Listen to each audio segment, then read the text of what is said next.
I feel relieved after disclosure, but my partner is crushed. Now what?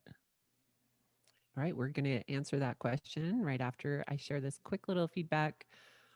Just wanted to thank you guys and Brannon for the amazing work you're doing. Your podcast is amazing and has helped me and my girlfriend a ton. Greetings from Switzerland. So, thank you for listening all over the place and for taking the time to just shoot us a message saying, keep going. We're still Yeah, here. That was Yeah. awesome. Appreciate that. in All right, Switzerland. Brannon. Man, I wish I I know, was there right? right So now, cool. like on a I know. mountain. We all do. That's still my dream. Paragliding in Switzerland. Oh, that would be awesome. Bucket list.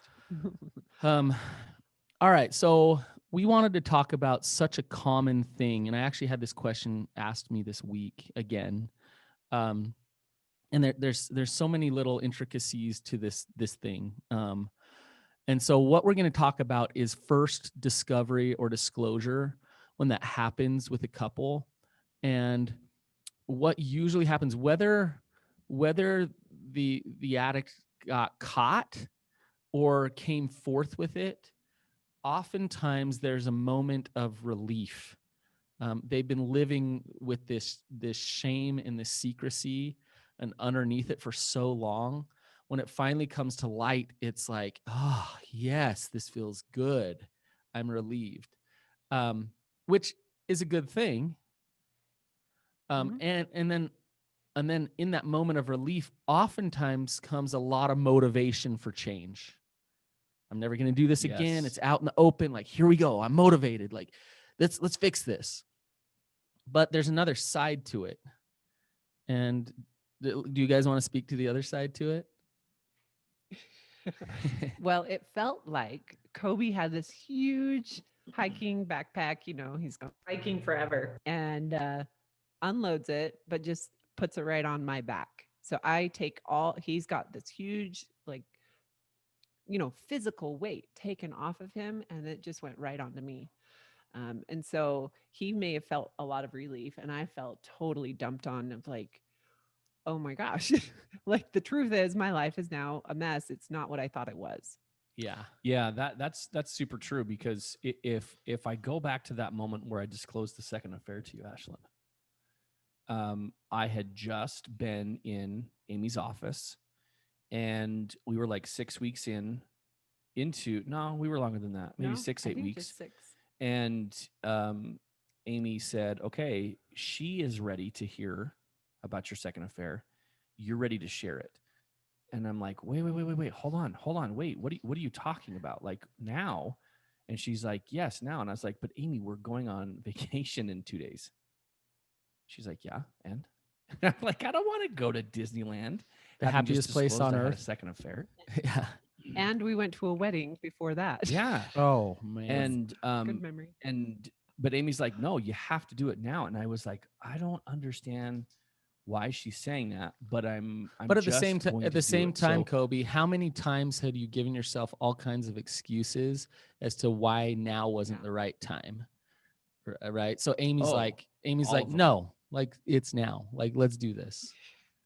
Good Yeah, for her. she and she pointed out to go further off of what you said. She said, "Listen, if you go to Disneyland and to this wedding with this, knowing that you were going to disclose the second affair, knowing the whole time that Ashlynn's walking with you and the girls through Fantasyland, thinking like, oh my gosh, this is amazing. We started recovery. We're here. We're connected. It's feeling good." And then I get home and dump this on her a week later. Then Amy said, Ashlynn's gonna be like, that was all a lie. It's like That wasn't another reality. betrayal, Yeah, right? another Right. betrayal to have such a big family experience, and then to have it just be tainted with lies. So I understood that, and I was like, okay. So I left immediately from Amy's office and went directly home. And within 1 minute of being home, I just said to Ashlynn, "Okay, I have to tell you something. I had another affair." Well, you sat me down on the couch. I mean, he was a Yeah, little I more mean, I sat her on the couch, thoughtful.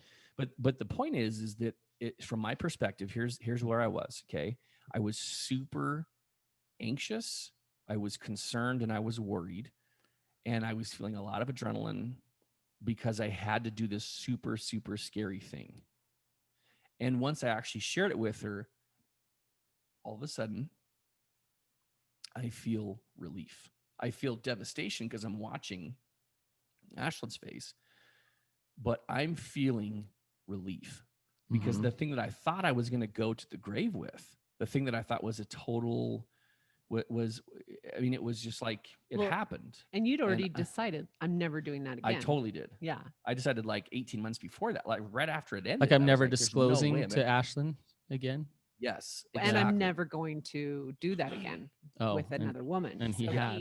he had that motivation and Yes. behind him as well. And so there was all this motivation that I got from Amy from the whole process of starting specialized therapy, being in your foundations group, and I was doing individual, I was doing group myself, and I was just ready. And so it was a huge hurdle for me to disclose that.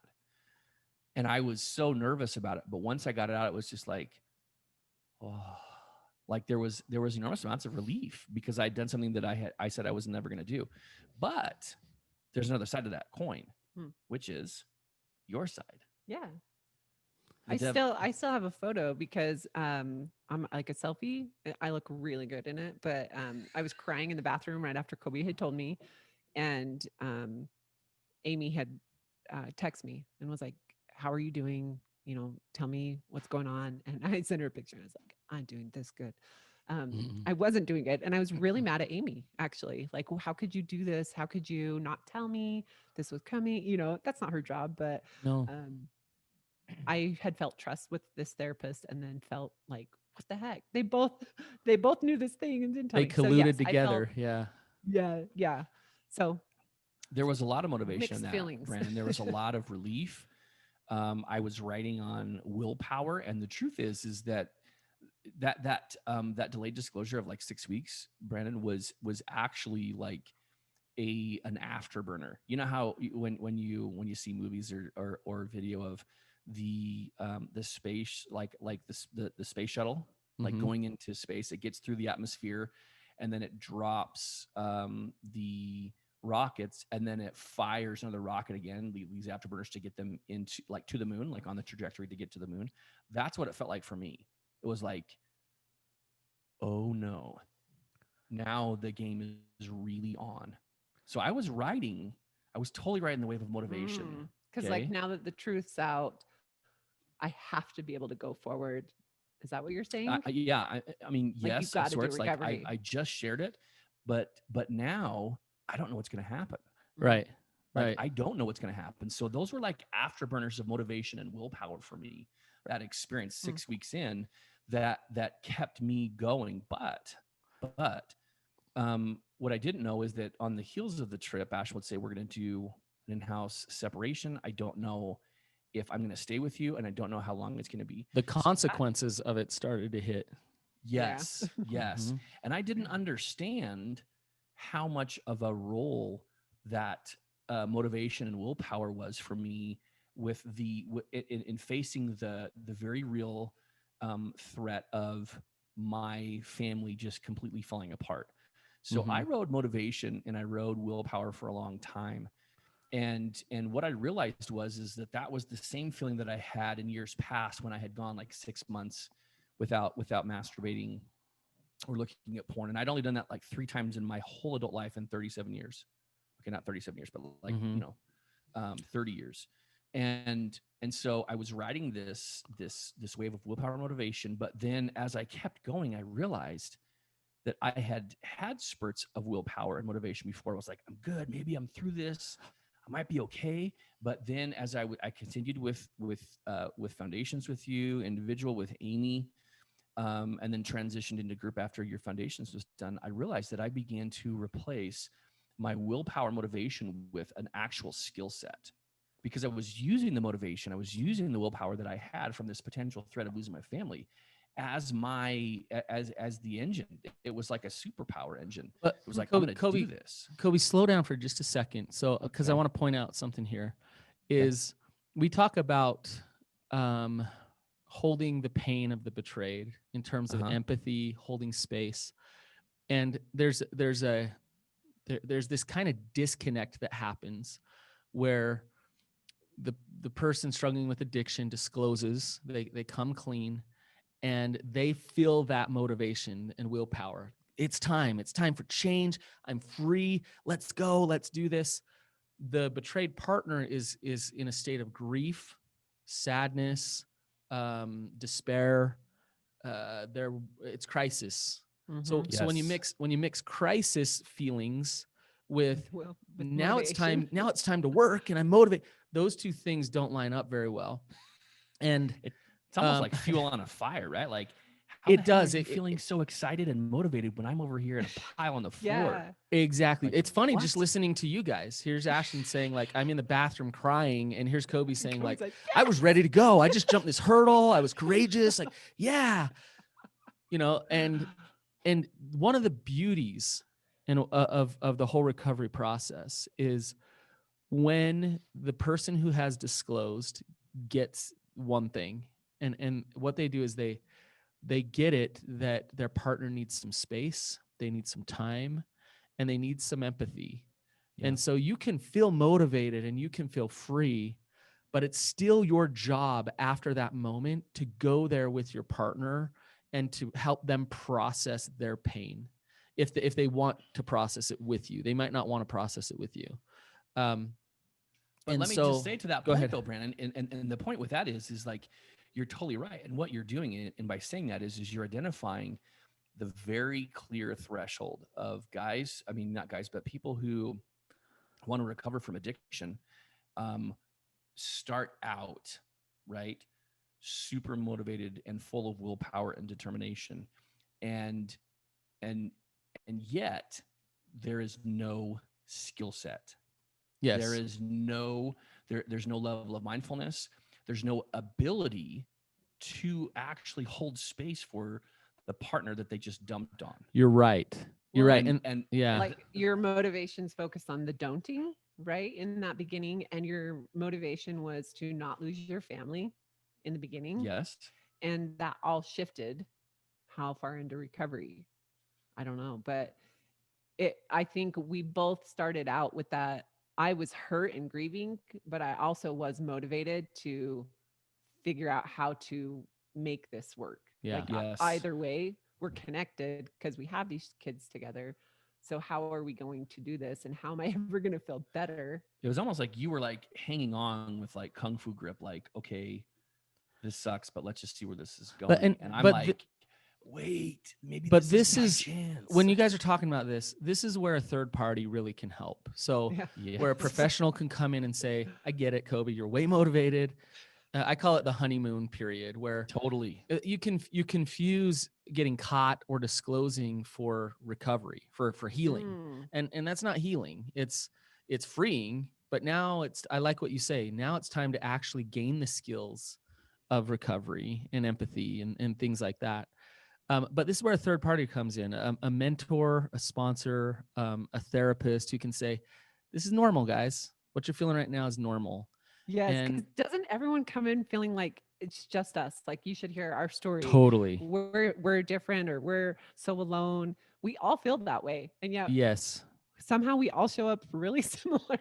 Yes. Yes. What we're talking about happens so often. Yet if you've been in it, you might feel like you're the only one who's been through something like this. Totally. So this is like your point is, Brandon, it's a heaven sent to have help and to have a third party, because this is why we say work on the me before the we, because Ashlynn's me, you needed the support that I had zero ability to give to you. And that's why the women's group and your therapist were so critical for you. And at the same time, I want everybody to understand this and hear this. One of the reasons why I was so motivated and full of hope, as much as it was so deeply uncomfortable, is because I was the 37-year-old man with 2 kids who was like the adolescent that, that could never figure out how to do it, who couldn't figure out how to beat the thing that had been vexing him for all of his life. Yeah. And so it's not that I wanted to not be there for you, but it was literally like I was the 8-year-old against the 7-year-old. Yeah. Trying to heal. And it's like, wait, there's hope. And that's, again, I'm really touched by this because Brannon, the work, like, I can't think of a more thankless job than what, because people in the midst of their own stuff don't know what they're getting when they have a competent and skilled therapist. But Brannon made all the difference because I needed to heal. I caused a train wreck in my family. Right. But I was the 7-year-old boy who was like, wait, maybe there's a chance now that I can get this fixed. Oh yeah, I just destroyed my partner. Oh freak. Now what do I do? Now what? What do I You do? know? So Yeah. exactly. So it was never a conscious decision to just dump this on you, Ashlynn. It was as much about me, without really saying it out loud, that I knew all of the years of shame. I was like, wait, I have a shot now. There is a chance that I can heal. So that blinded me from really feeling the full effect of disclosing to you. Yeah. Does that make sense? Yeah. And again, I was still totally skill-less, Brannon. I didn't have any skills. I didn't have any abilities. I was just super motivated and willing, and I was clearly willing to do whatever Amy told me to do. Yeah. I don't think either of us were, 6 weeks into group or specialized therapy, you don't have very many skills other than I'm learning, right? So we were getting Yes. educated, and even hearing the, like, I was the 7-year-old boy, that made sense to me. And it was like, oh, that's why we aren't speaking the same language, right? Because we're different ages, Yes. And now I'm working on my own stuff. It's not like I'm the up here. I still have But to deal with my little girl. But Ashlynn, in what you just said, there's a couple of elements that actually really are important for the healing process. And what you just said was you actually, instead of like really taking personally, like Coby's inability to show up for you, and you actually started to see him for where he was at. Maybe could I go as far to say maybe even have a little compassion for him in that moment? I know that's crazy and really hard. I don't know if I did. At a certain period in time, you did. My journal says it. I didn't. So just kidding. I don't know. But there's a couple things, Ashton, on the betrayed's part, which is I'm gonna have boundaries, and what I mean is like internal boundaries with not taking over his recovery, not taking personally the things that he has done. I know this is easier said than done. And then also, and this could trigger some people, but also in that moment of pain and grief, I'm gonna get up and I'm gonna start doing my own work. My own That's work. all And I felt like I could do. Like that's the control that I could take, whereas I couldn't do anything about anything over here with Coby. And so for me, it was like, okay, I'm just going to keep doing what we're doing, and I'm going to try to keep going and figure this out for myself. And I think we both felt motivated at different times. We had the normal of like him saying, gosh, when are you going to get over this? Yeah. Which you just want to punch him in the face when they say don't that. don't Please ever say that, by the way. That's not But a yet good we all question. do it.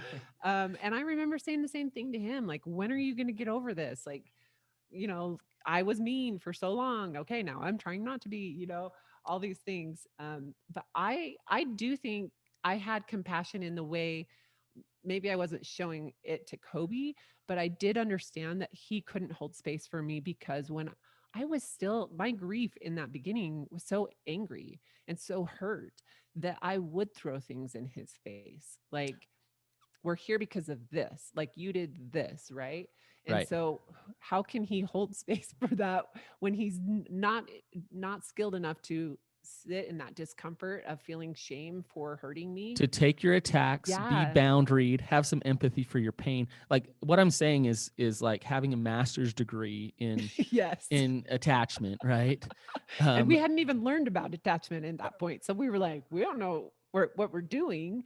Right. But for me, I leaned on those women. I leaned on my therapist because I knew I couldn't lean on him. And he did the same thing.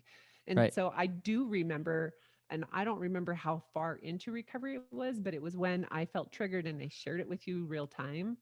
And you held space for me and were so empathetic. And it was like, oh my gosh, like we're doing it. We're doing the things that we've heard about people doing in recovery. But Ashlynn, you're talking about so when you got those good outcomes, that was awesome. But Yeah. in that moment when you said, "Okay, I'm gonna like let go of him some. I'm gonna focus on me. I'm gonna connect to my group." To that, it's a leap of faith because Yeah. you want your marriage to work. You want to make sure that happens. And it's letting go of that control of the outcome, whatever it's going to be, and it's focusing on what is in your control and stepping into that. And when both partners do that, it works. When one partner does that and another partner doesn't, then the relationship doesn't work. Recovery works for the one partner who does it, right? So, but I love what you were just saying, because you're saying all of a sudden, oh my gosh, we're doing the thing that we thought that we actually could do. And you guys are a great example of that. So I will say this too. I've talked about, like, I didn't have any in that moment when I shared the when I disclosed the second affair. I didn't have skills. I didn't have abilities. But one of the key things that really indicated my emotional age was my dreadfully low tolerance for pain and discomfort. yeah. Yeah. Like I didn't have a tolerance for discomfort in my relationship. I did at work. Yeah. I did in maybe a couple of other areas, but I excuse me, but to your point, Brandon, when you're talking about this, like, you share this devastating news and then you want to be there for your partner. I had zero threshold or tolerance for discomfort or pain. And that was something that takes time to acquire. Yes. It's no different than going to the gym and wanting to increase your cardio or increase your strength. It takes time and it takes consistent effort. It takes mental focus to say, I'm going to do this, even though it's hard. Yes. And that's, to your point, again, exactly why you need a very skilled, competent, trained therapist, and you need a support network around you to help you skill up, to help you learn to stretch your soul, stretch your tolerance for discomfort, because it's got to grow. Because if you think about it, my tolerance for pain and discomfort was that of like a 7-year-old. You're right. That's important to remember. Well, when you're a 7-year-old, my daughter, my daughter just got this puzzle, and it's this puzzle. Dude, Lacey's so cute for everybody who doesn't know. She's darling. Yeah. So we go to the store, and I got, over the holidays, for some reason I got into puzzles, and I was like, yeah, let's all go get a puzzle. So she goes and she's like, I want that one, and she picks out this one that's just like neon. 10,000 pieces. No, but it was like neon everywhere and unicorns, just so many unicorns everywhere and rainbows and stuff. But so we're putting the puzzle together, and this, whoever the artist was that did the painting, put all these unicorns that you can't really see until you do the puzzle. So once you do the puzzle, then it's like, whoa, like there's a big unicorn in the background, like in the woods, that I would not have seen. And then we go and we turn the lights off, and there's a bunch of glow in the dark unicorns. There's like unicorns everywhere. And I'm telling the story because when you're a 7-year-old, you're unconscious and you just don't see certain things. And it's kind of how recovery goes, is when you're rah, rah, rah, I'm motivated now. Well, you still see the big, painted like unicorn in front of you right here. Yeah. Right here. When you go get support from other women or other men, when you find that education, when you're humble and you're willing, you start to recognize things that you never even Mhm. knew or thought. It Right? really is, Brandon. Because I know for sure Kobe and I would say we're more open-minded now and continue to be, but we were both very close-minded of like, Yeah. this is truth and this is, fiction. And so to hear, I had a girl in group this week who she came into our women's group, and these are women who've been betrayed. Okay. So they're dealing Mm-hmm. with betrayal trauma. She comes in and her, telling your story for the first time out loud is so scary to begin with. But she did it saying, here's my truth. I actually betrayed my spouse and then he betrayed me. Oh, And wow. so scary and vulnerable for her to say those things. But the women showed up for her Oh, and good. they were like, I think it's going to be great to have you in group because you'll have another set of eyes for us. It will help us have more understanding of the other side. Like, Good for it them. was just so cool to see women that can come in and be so hurt and so mad. And I hate all other women. And how could women ever cheat and do this? And then to say, okay, now you're one of us. Like, you're in our best, worst Mm-hmm. club ever. And we can accept and love you and support you. That to me is like, that's recovery when you can have that open mind and learn from someone whose story's totally different than yours. Yep. There's still Connection something. connection brings consciousness. That's Yeah. it's true. And so when you're open and you listen and you hear other people's stories, then it brings consciousness, and then you see so much more. Yeah. So I guess the kind of to wrap this up, right? I just shared something really hard, but my partner's devastated. Now what? What we're advocating is a few things. Number one is get a competent, specialized therapist to the best of your ability, whether that's virtually or in person. Find a support group that can be there for you, and you might not have anybody that's right there. You might need to go online, you might need to whatever, but you need to find a support group. And those are both an effort to increase your skills, increase your abilities, increase your mindfulness of those skills and abilities, and lastly, grow your tolerance for discomfort and pain. Kobe, can I just say, and this is like in development, it's so far, like it's not so far out, but we don't know exactly what it's going to be. But Ashlynn, Kobe, and I are trying to solve the problem of people who don't have that help and support, and figure out a way that we can connect with you and help you connect with other people, so that you can get a lot of the things that we've been talking about today.